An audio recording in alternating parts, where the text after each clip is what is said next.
Renowned engineer and producer Adrian Bushby has an incredible rap sheet, including Foo Fighters, Muse and U2. We caught up with him at the beautiful Vada studios and he broke down some of his drum miking and production techniques for us. Hi, I'm Adrian Bushby and today we're going to be looking at miking up a drum kit with various microphones that I use in various ways.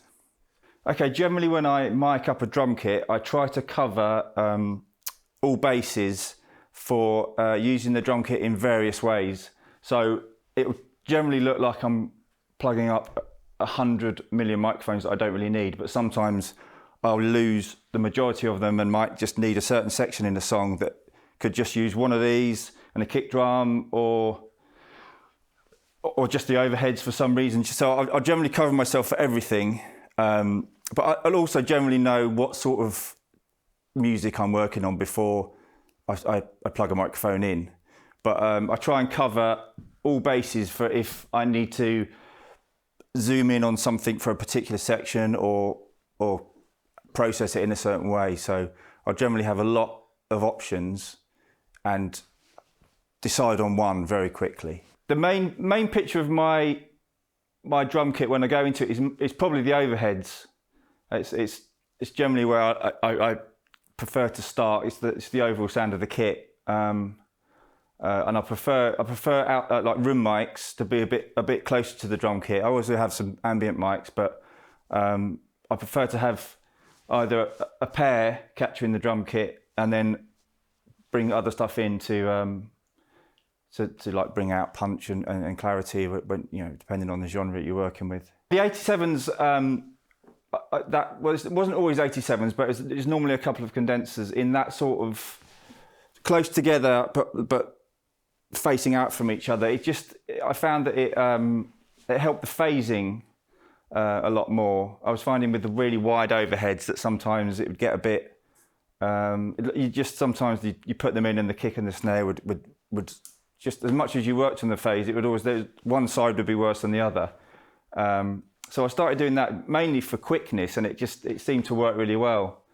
But then over the years, there's been situations where that hasn't covered me for maybe a drum kit with lots of cymbals on it, and maybe there's like cymbals that you need to close mic. Sometimes a china, you need to close mic it because it's used as a part, and so I then started to put the wide ones out as an addition, and in case I needed it for a certain track where the cymbals needed to be more spot mic'd.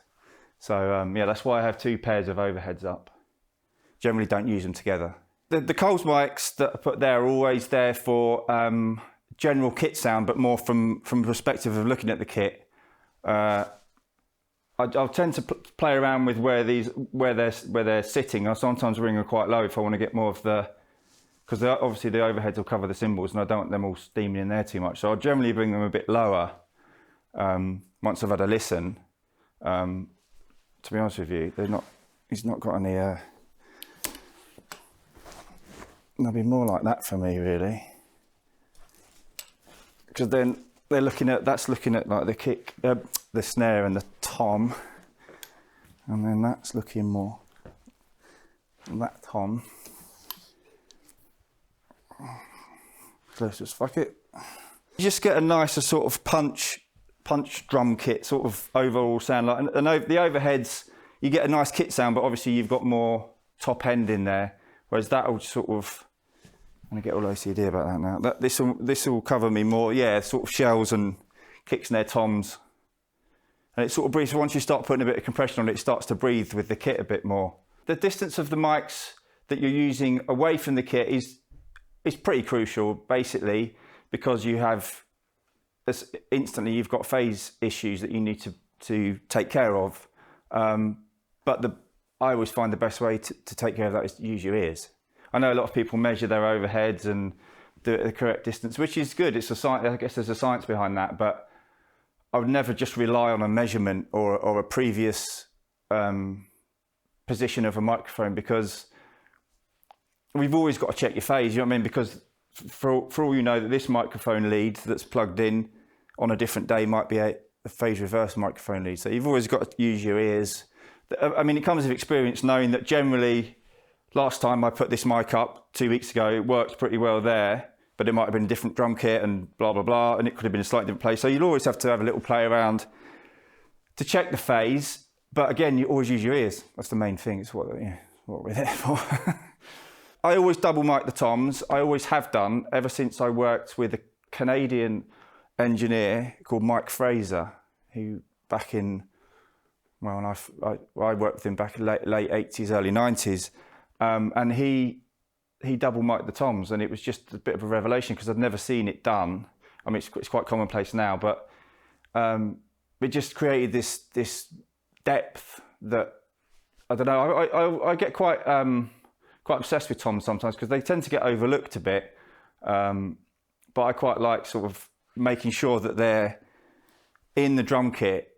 And you because the thing with toms, when you record toms, you always get this horrible spill. We're forever tidying it up, and so I try to get it so I can record them without having to grab too much. I can leave them set, and they'll poke out nicely. Obviously, you ride them when you're mixing, but I try and get it so there's not too much of that clacky spill all over them.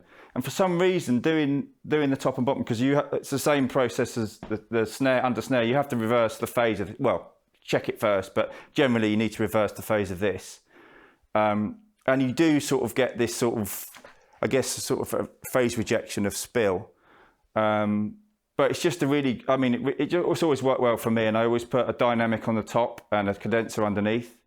Obviously, the dynamic's better for the attack, and it's going to handle the SPL a bit better. And the 4-on-4s have got, these 4-on-4s have got a good pad on them, so you can get away with putting them underneath. But in the old days, we used to have the studios when they got used wires to it. This used to be one cable, so the studio would wire it so it was a top and bottom, and this one was reversed, so it would just go in one channel of the desk, so you wouldn't because obviously if you've got lots of toms and you've got double mics and there's lots of channels, it gets quite confusing, but it's fine these days. Drummers usually have two toms. Right, I have my little D190 here. That's always pretty much a standard for me as well.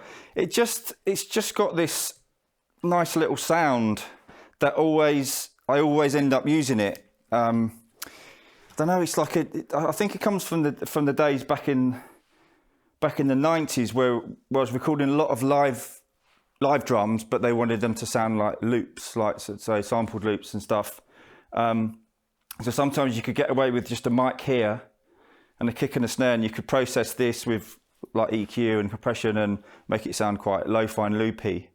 So that one always just stuck, but it always just comes in, and I generally always have it there.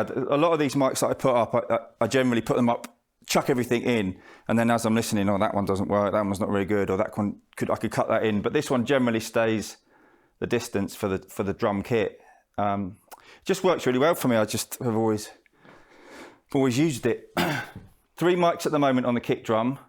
I toy between this one. I don't always use this one, and to be honest with you, in the past I've been dropping this one off just because it's sometimes can get just a bit too massive. But generally, this one is my go-to kick drum mic, which is the Beta 91, and it's sort of it's a live mic really, but it sounds very EQ'd and processed from the off, but I'll always dive in on it anyway. But it's one of those mics that just does the job for me. The kick's always there, it's always present, so I don't have to do too much processing afterwards. But then the mics on the outside, sometimes it can be a little bit too processed sounding. So sometimes with the mic on the outside, you can add a bit more tone to the kick drum. But generally, I'll try and, if I'm using one and another one, I'll generally try and mix that into one track, so it's just the bass drum sound. I'm not too keen on having loads of mics all over the place. On Pro Tour sessions can just get a bit full. Plus, I think it's good to make a decision from this side. If you send something else to be mixed elsewhere, or if you just send in audio files of something and you've recorded things on multiple mics, whoever's getting that won't know. Do you know what I mean? You could have the in mic at 0 and another mic at -20. And there's no way of whoever gets it will have no way of knowing that if he's just received raw audio files. So I'll always try and make a decision on multiple mics quite early. So with a snare, there's nothing too out of the ordinary there. I'll generally have a top mic, which used to be a 57, which is a standard, but now I use the Bayer 201. Nothing too different there. It's just I've started preferring it a bit more. So I'll have obviously a top mic, and then I normally go for a 414 underneath. Just seems to work. And obviously you need to check your phase there. Sometimes you'll put it up and it doesn't need reversing, and sometimes it does, but you've always got to listen to it. I mean, as a rule, it should be reversed, but like I said before, sometimes you don't know if the mic lead or the mic tie's been reversed somewhere. And also I'll put a sideways, now just recently I've started to put a sideways facing 414, looking across the snare. And generally I'll have those three up the desk, and I'll sometimes record them to 3 separate tracks. But as late, I've started to put the top and the bottom just together on one track, just balance it in as it is and stick with it. But I'll try and make a decision, like I said, I'll try and make a decision quite early if I've got 3 mics to get it down to 1 or 2. But generally 1, I'd rather get it onto one track and have it and there it is. With the close mics and the standard drum mics that you have, that you see generally with mic setups, that can basically get me a drum kit sound, depending on balance, in quite a versatile way. But what I tend to like to do with drums is put up a few mono microphones and just do silly things with them that I can use. Again, you can use in certain places, or sometimes, depending on the part, it can add something amazing to the whole song. But obviously, if you start diving in on microphones with loads of compression and distortion and EQ, the cymbals are always going to be your enemy because they just jump out. But if you've got a pattern that's quite tight and hi-hat, and you've got one of these fellas, it can really add something. So yeah, I tend to put at least 3 microphones around the kit and just bring them up the desk and just have a little play around with them, get creative with them. So this one I'll just put up on the stand. It's a ribbon mic. And then this one is actually a Lomo microphone. It's a Russian, I don't know what era it's from. It looks pretty 60s. And it's a valve mic, so it has power, but don't ask me how it's working. It just sounds really good. It's a really good open sounding microphone. So you can create stuff with it, crafting with it quite well. And then I'll have a couple of just standard room mics as a rule in the room, just to create space around the drum kit. Again, I'll tend to just put them up and send them pretty standard. I'll try not to compress them too much at source, because you never know when you're going to need that back. Okay, so SM91. As I said, in the room, that's sort of got a pretty already processed sound for me. There's a lot of stuff going on there just as it's coming in the desk that I would ordinarily do, but I'll always have a little fiddle anyway.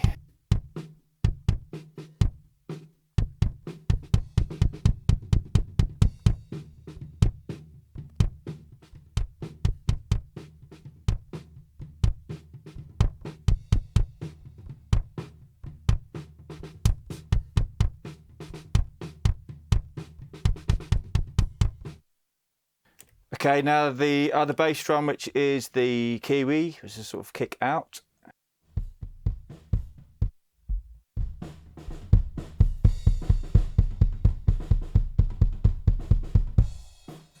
As I was saying, that's got a bit more of the sort of tone of the kick drum rather than being really close in there. So depending on the track, it can be beneficial.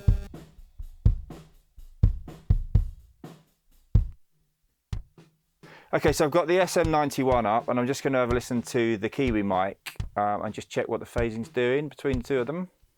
So reverse the phase of the Kiwi and fade it in and see if I get some bottom end disappearing.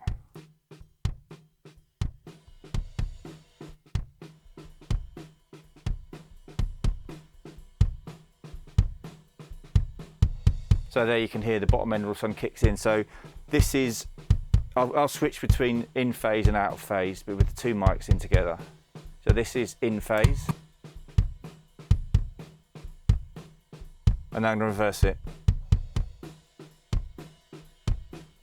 You can hear you lose loads of sub and bottom end and punch. So I'm generally good with the phase between those 2 mics.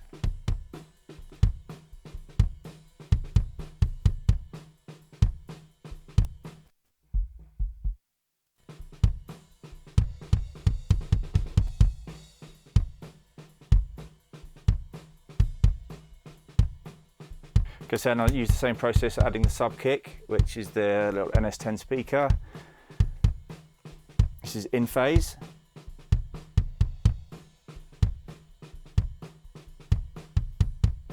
I'm just going to flip it. Yeah, immediately loads more bottom end, so I need to reverse phase that to work with the other two microphones.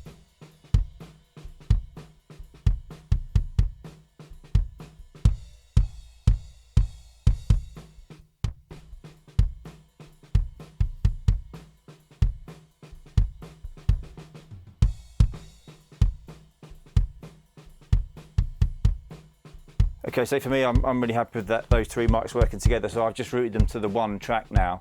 So I don't really need to have those on three separate tracks because I'm quite pleased with how that sounds. And it's also quite workable, I think, if I need to if it's too subby, I've got filters and stuff that I can work with. But for me, as an overall kick drum sound, that sounds really good.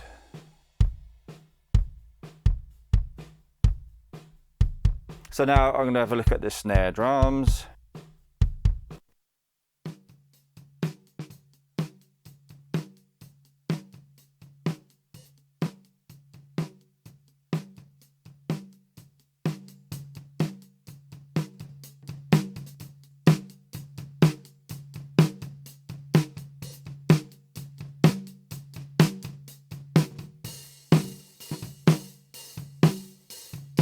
So in this instance, I've got the top mic of the snare drum coming into the desk via the Rooster mic pre, which I find has slightly more, it's a slightly quicker mic pre, and plus I like the processing on, you've got this little attitude switch here, and it's got quite a nice, just high mid EQ lift, so it doesn't involve too much fanning around.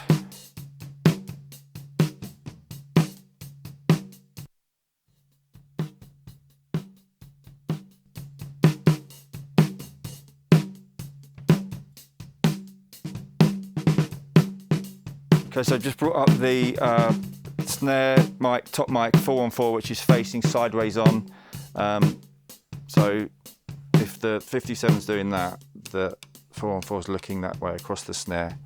And I've just checked the phase between those two, which is good. So those two work nicely together.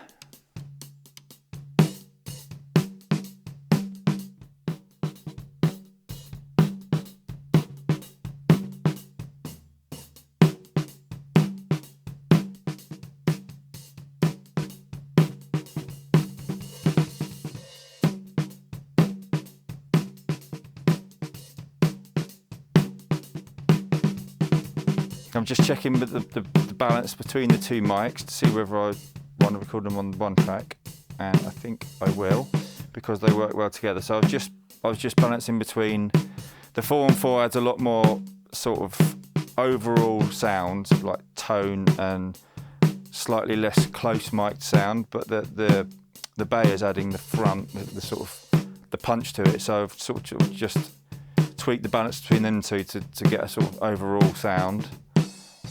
So where's that going to 4? So I'll just route the 414 and the Bayer to one track on Pro Tools.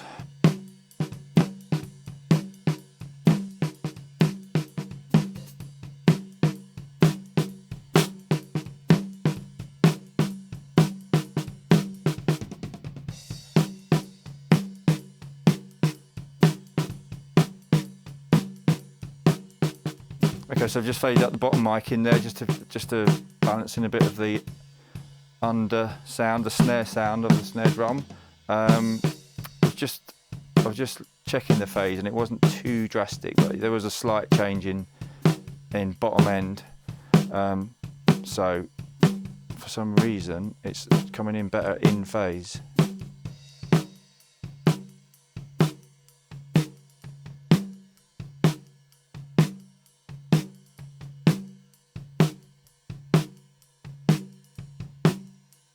Yeah, it's reacting better to the three mics with it being in phase. That's why I'm saying you've always got to listen to, work with your ears. It's just got a nicer, for me anyway, for my taste, it's got a nicer tone to it. When I reversed it, I've got this quite noticeable low mid sort of resonance, which I'd end up taking out anyway. So I'm going to leave it in phase, which is probably the not done by the book thing, but it like I said, it's what works best with my ears anyway at the moment.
Okay, I just put the close mic on the hat and close mic on the ride up, just so I can get a good level of them, because I'm never that fussed about them at this stage. Just so I know that they're there, it's one less job to worry about. So I've just quickly chucked them up. I've taken a bit of the bottom end out of the ride mic because it was just a bit big sounding. The hat sounds fine. So at the moment, there's a tiny bit of EQ on the ride mic. Tiny bit of EQ on the inside. Well, it's quite a lot of EQ actually. That's a tiny bit. There's a bit going on the in mic, and the snares. Just that the bay has just got a bit of high lift on it, and number 3 I think on the attitude. So at the moment it's pretty just microphones into a desk with not much EQ on them. Let me leave them flat. Let's have a listen to some overheads.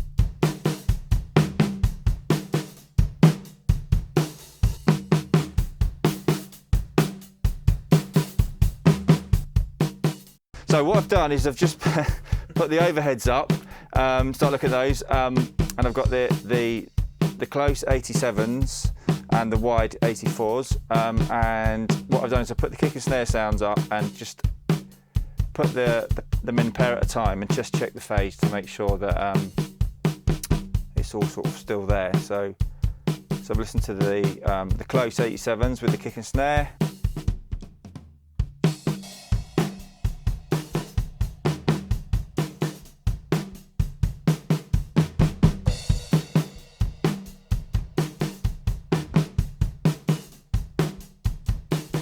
So they sound best in phase, which I was thinking they would be, because that's the beauty of that really close pair like that. It always just seems to work phase-wise.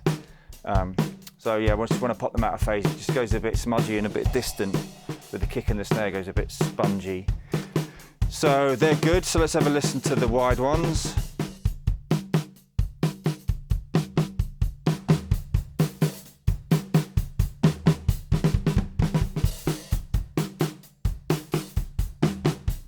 Right, so they instantly, when I put them in phase, the kick and the snare just disappear pretty much. So at the moment they're in phase, and then I'll switch them into reverse phase, and you'll hear the kick and snare come forward.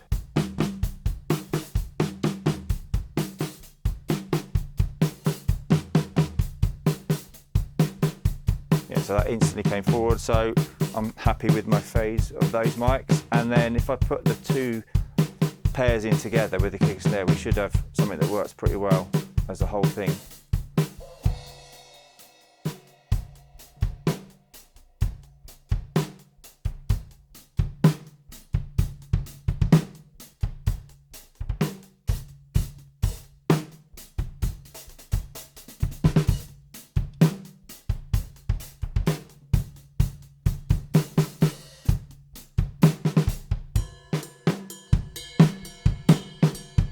Interesting. Okay, so when I put both pairs in, the 87s need to be reversed.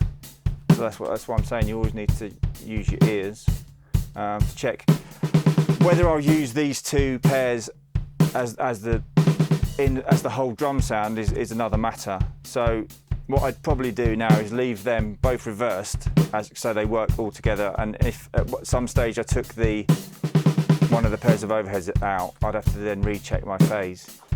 But for now, I'll leave them both reversed because they're working with the kit as a whole.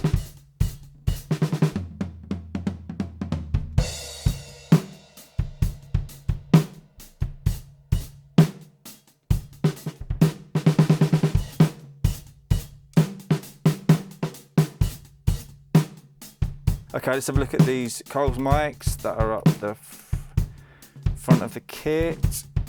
Get rid of, so I'll tend to take out, actually I might as well mute everything else and I'll hear the individual mics first.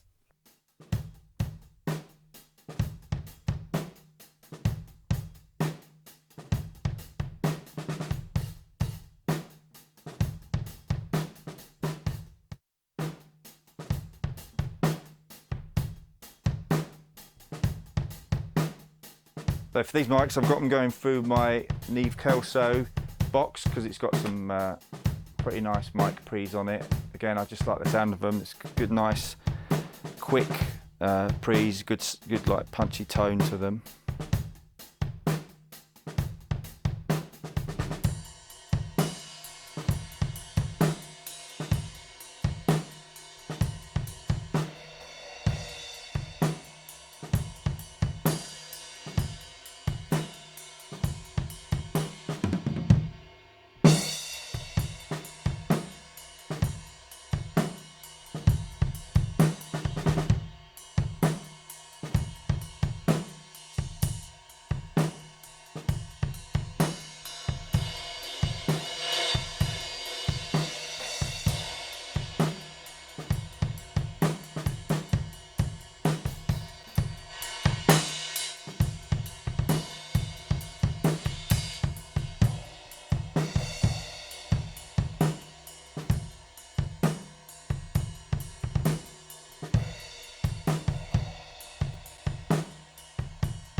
Okay, so with those mics, I've just added a little bit of EQ there. I mean, tiny amount. So I'm just pulling out a bit of low mid at about 200 hertz on a sharp bandwidth, and the same in the high mids, about 1.5, 2K. It's just a bit shrill and nasty with the cymbals.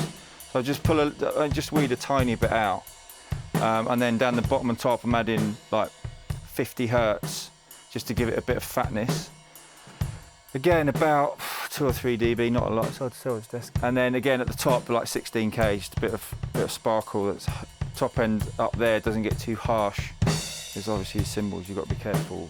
It doesn't just get like white noise. I can give you a play of it with EQ and without, so you can just hear.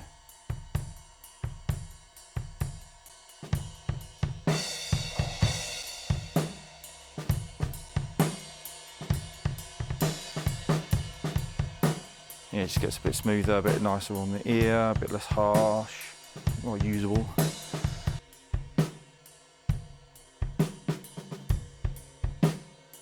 Okay, as I'm using the Kelsos, and I'm lazy and I can't be able to go in the back, I'll just put a plug-in on there to check the phase, because I can't flip the phase on the desk because I have the Kelsos coming back in the insert returns, so that avoids the line and mic amps on this desk. So I've just been checking the phase between the Coles mics and all the other mics that I've got in so far, and it works better reversed for me. I mean, it works both ways, but you do get a different sound. So I can show you the difference here. So this is reversed. Actually, I'll just flip it between the both. You'll be able to see the phase button going in and out.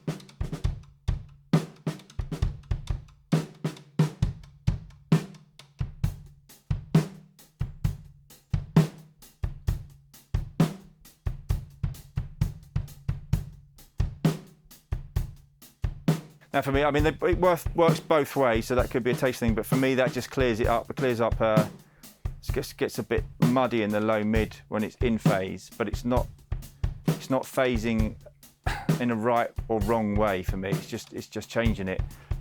Again, that's probably something that I'll play around with within the track once it's going. But yeah, for now, I'll just leave it like that to work with the rest of the mics.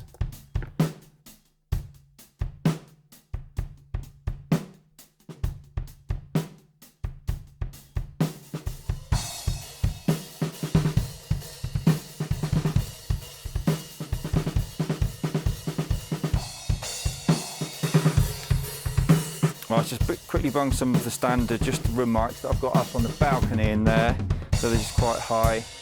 Again, let's just have a listen to those ones there.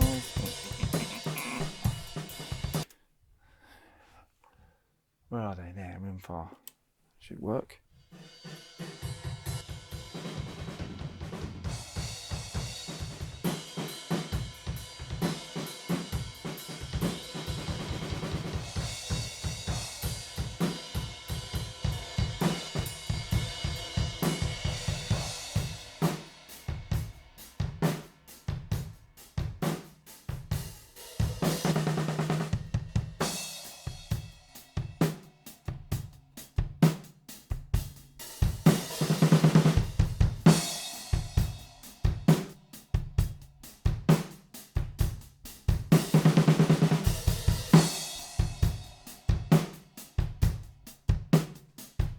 Yeah, so they're just nice wide rooms. They had loads to the drum kit, just like the tone of it and the room sound, and they seem to be working really well phase-wise as well. It gets bigger and not smaller, which is good. Let's have a little play between those two again.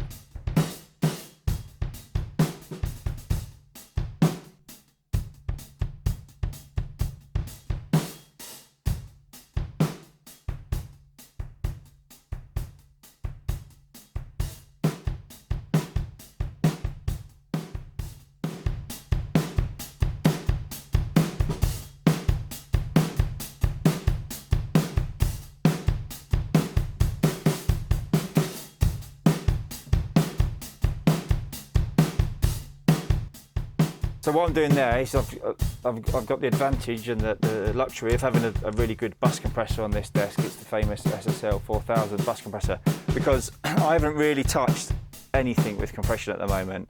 Because it's one of those things. If you want to commit to it, then commit to it. That's fine. But I'll prefer to have a bit more control over, especially room mics that I'm going to want to maybe add with a track with maybe lots of heavy guitars and stuff. If you've got everything pinning for loads of compression, you can sometimes lose a bit of tone and when it's fighting with other frequencies. But it's a good way with checking how things work with compression on with this bus compressor. So you could just tap it on and see how the rooms are reacting and the overall kit sound if you wanted to put compression on it. So I'll put the drums in without the bus compressor and then kick it in and out so you can hear the difference.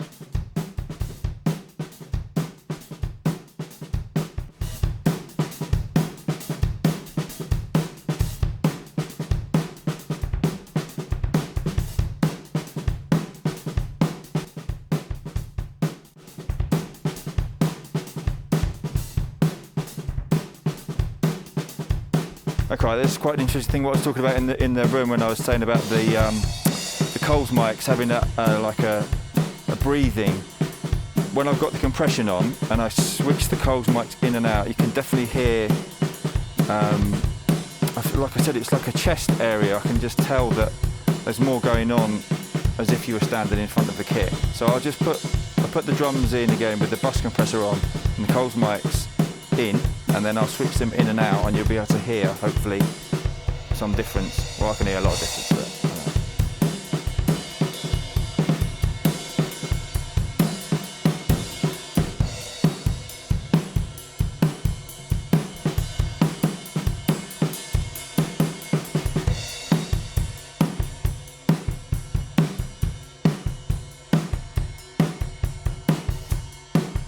yeah, for me, for some reason, I instantly hear more, almost like the beta sound of the kick drum, and it sounds like the rim, the shell of the snare.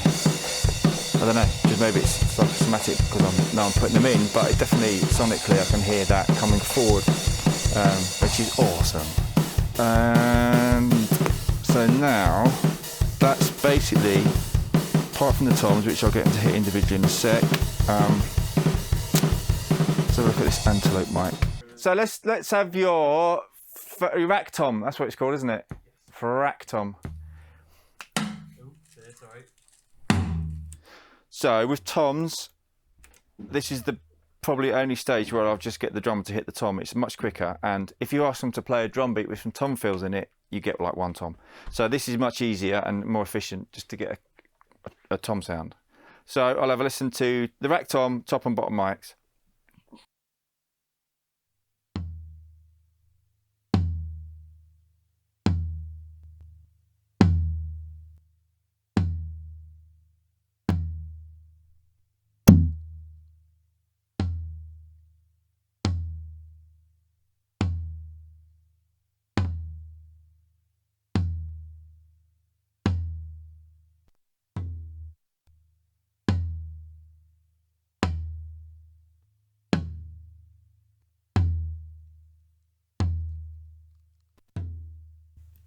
Was he eating something out of the wrapper on it? Like crackling.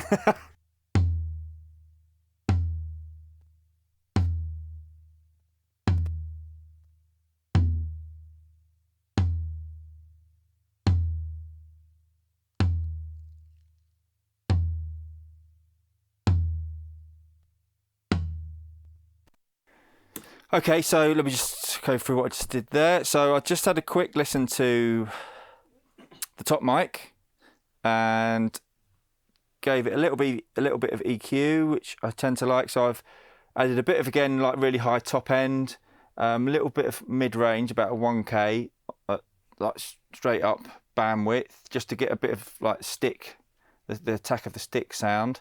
And then I weed out a bit of the 200 hertz, which just gets a bit muddy for me. It just gets a bit woofy. And starts to interfere with others like kick drums and bass guitars.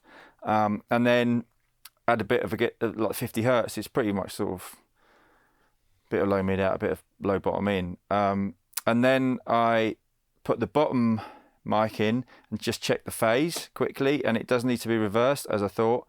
And then with that mic, again, I've weeded out a bit of the 200 hertz, sharp bandwidth, about 2 dB out, and then I've added quite a lot of 50 hertz just until it sort of sounded good. And I'll just play you top mic and then bottom mic. I'll cut the bottom mic in so you can hear the effect of having a bottom mic on the toms. So this is just top mic.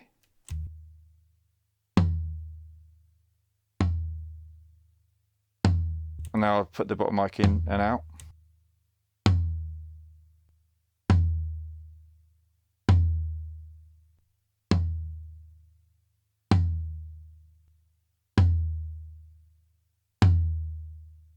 And you should have been able to hear quite a big tonal difference in depth between the two mics, one with it being in and out. So I'll now do the same process with the floor tom. Okay, mate, do the floor tom, please.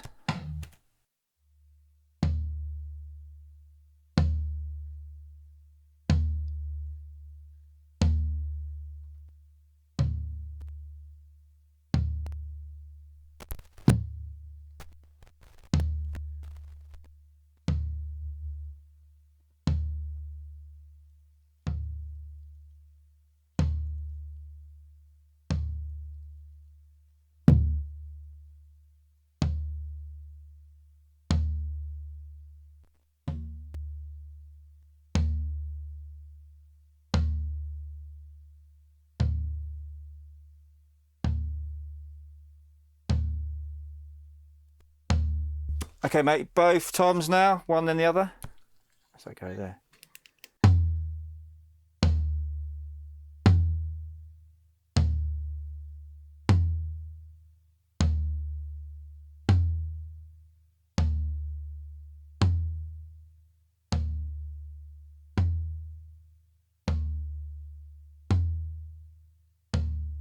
Now give us a bit of drum kit with some fills, some tom fills.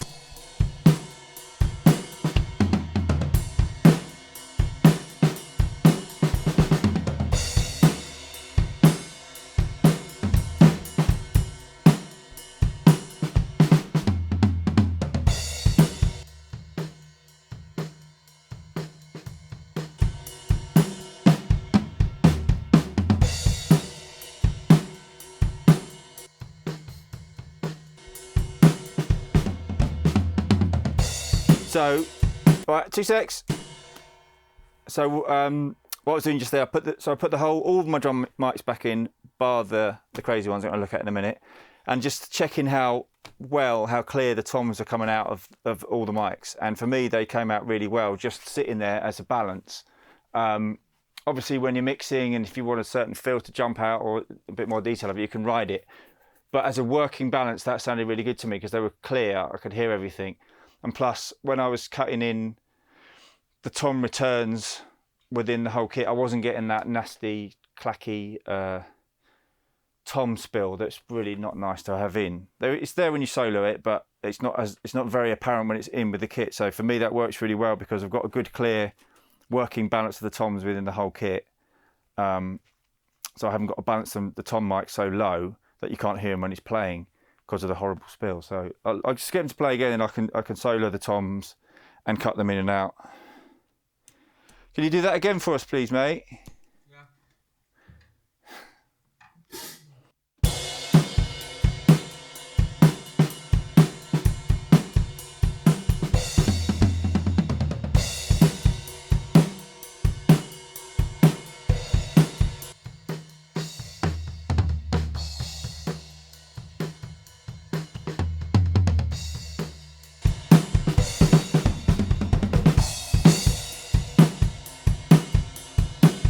Awesome. Okay, mate, I'm just going to have a listen to these mono mics now. So if you don't mind just playing just a drum beat again, won't be much longer, promise.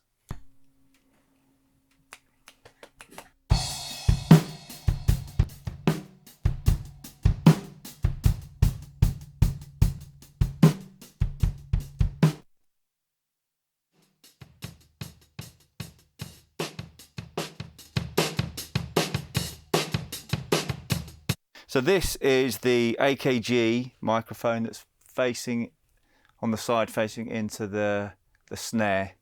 So I'll just have a listen to that.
Okay, so with that little mic, it's my favourite mic. It just works really well for me. I don't know why. I just like it.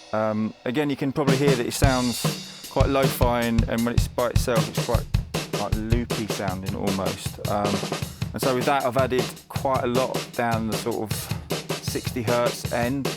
God, I don't know what that is, all the way over to the right. So like 3 o'clock.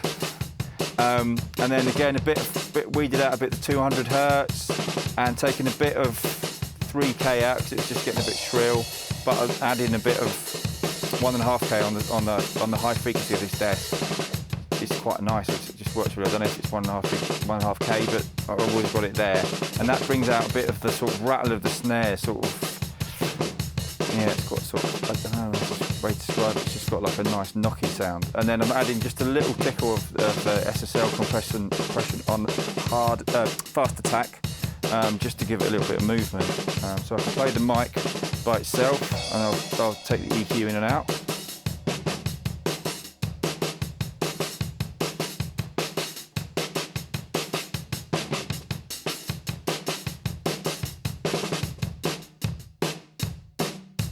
And now I'll play it in with the kick and snare, and I'll take it in and out so you can hear what's going on there. So it's just in.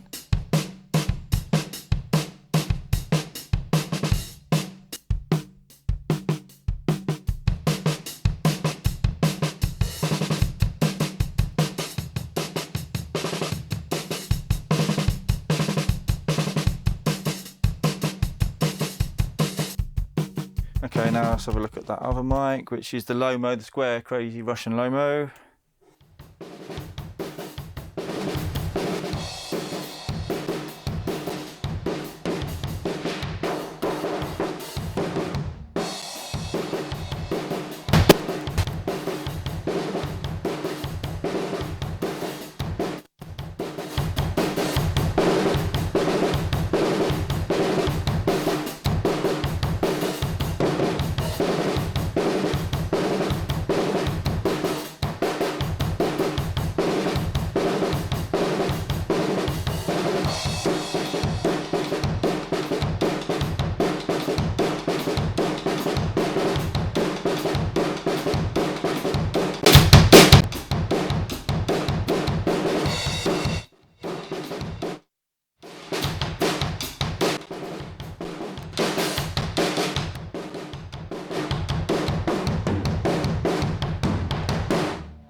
Cool, hang on a sec. Let's go through what I did there. I put the Lomo mic in and I cranked the gain just so this overload light was starting to flash at me quite a lot. So it wasn't flat red, but it was just bouncing around. Because for this desk anyway, there's a threshold where the overload light starts to come on, but it's not actually clipping. It's just you get a really nice sort of reaction to it, and there's a sweet spot that you can find. So with that Lomo mic, I've dived into it with that, so I'm getting quite a lot of process there. I'm hitting it really hard with 1176, well the warm audio 1176, which again does the trick for me. And then not a great deal of EQ, a bit going on. Again, it depends on the drummer and the drums that you've got in there, but I'm pretty much doing a similar thing. A bit of 200 hertz out, a bit of 50 in, just so the kick drums pump in a bit more. Bit of high to low mid, just over, what's that, 800 hertz there. And then again, the 1.5K on the high frequency on this desk, just again sort of adds that sort of punchy sort of mid-range, which is what these desks are quite famous for. And then I've just got a little bit of a filter on the top end just to calm the cymbals down. And again, a little sort of tickle of the desk compressor at the end, channel out. So yeah, it's quite a lot of compression going on there on that one. Ben, just play a bit more for me, please. He hates me.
Okay, so what I've done there now, I've got everything banging away together. So what I've done is I've put the ones that are like the AKG, the Lomo and the ribbon mic out some other outputs, so just so you can cut in and out and hear what they're adding to it. Obviously he's playing quite a fast beat now, lots of cymbals, so they're quite angry, but I might get them to play some different stuff in a sec. But just so you can hear what the standard drum kit sound is without all that stuff, and then with it in.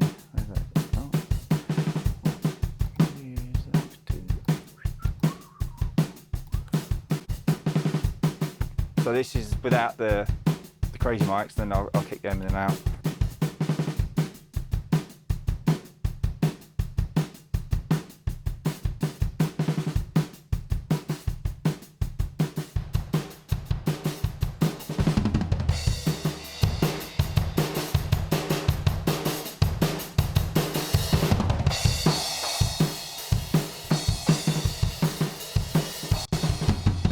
Yeah, that's all good fun. Right, hang on, let me speak. Ben? Whoa! Ben? Hello. Can you just play me sort of like a slow to mid-tempo drum beat with just hi-hats and no cymbals?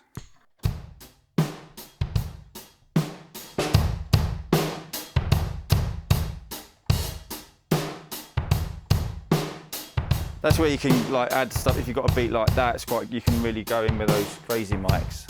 And then if I bung the old desk compressor on.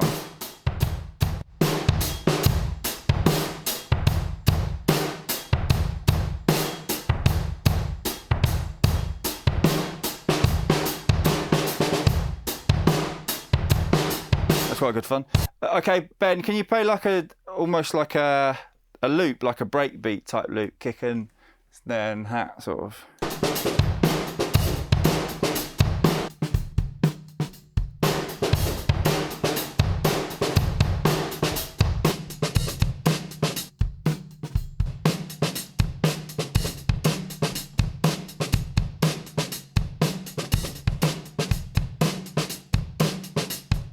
So that's just kick snare.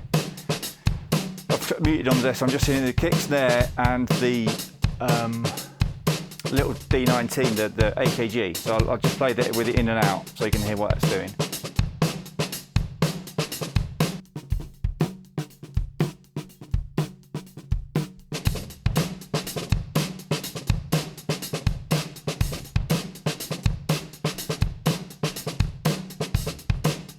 Yeah, so it really sort of bounces around with the drum sounds. There's pretty much just three mics, kick, snare and mono. Obviously there's a few mics on the kick and the snare, but you could probably get away with just one of each. So yeah, that's sort of how I use the mics that are maybe not standard drum kit mics, just for different, they're good to have there. Like I say, they don't always work with every type of playing or song, but it's always good to have. And for maybe sections like verses, if it goes to that sort of beat in a verse. Let me just stop him before he dies. All right, cheers, mate. Okay, you're done for a bit.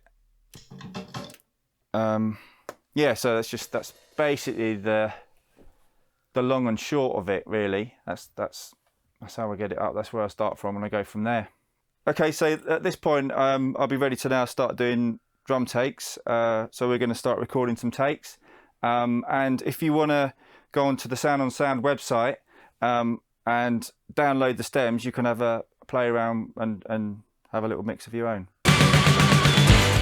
That's all for now. If you liked what you saw, please be sure to like and share it, and be sure to subscribe and click the bell icon so you know when we upload new content. Also find us on Twitter, Instagram and at our website. Thanks for watching.